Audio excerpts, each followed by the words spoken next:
The raging war in the Middle East that has caused a major disruption in the global oil supply chain could take weeks or months before the countries involved call it quits. An uncertain timeline in which the cost of oil could surge and stay at over $100 a barrel and wreak serious ruin to the nation's economy. Hence, Senator Win Gatchalian is suggesting to tap into government's calamity fund to aid the most vulnerable sectors should this worst-case predicament unfold, as our Luisa Erispe reports.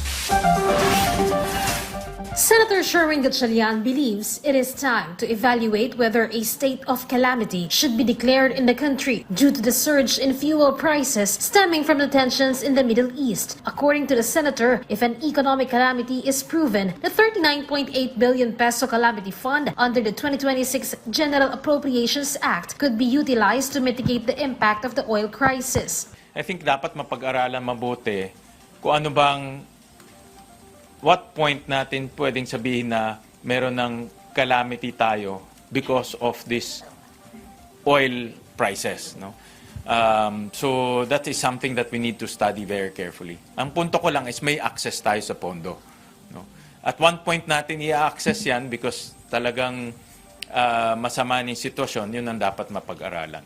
Gatchalian also noted that contingency funds are available for use. Totaling the calamity fund, approximately 50 billion pesos in funding could be mobilized to assist sectors adversely affected by the rising cost of fuel. However, this would require a formal declaration of a state of calamity by the government's economic managers. Kailangan ng declaration yan.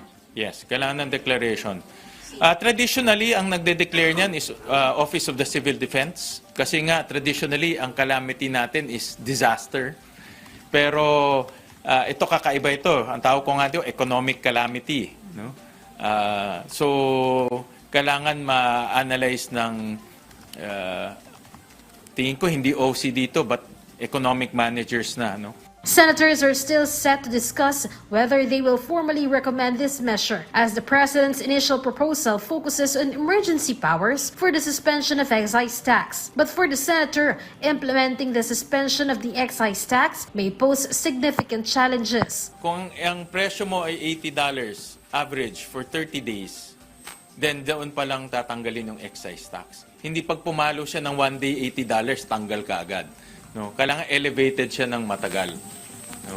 Ng 30 days. So minsan 80 siya, minsan 70 siya, minsan so pababa siya, up, down, up. The senator added that reducing the value-added tax of oil is equally complicated. Ang VAT is very complicated. Yan ang, kasi we operate in a VAT, but we operate on a VAT system.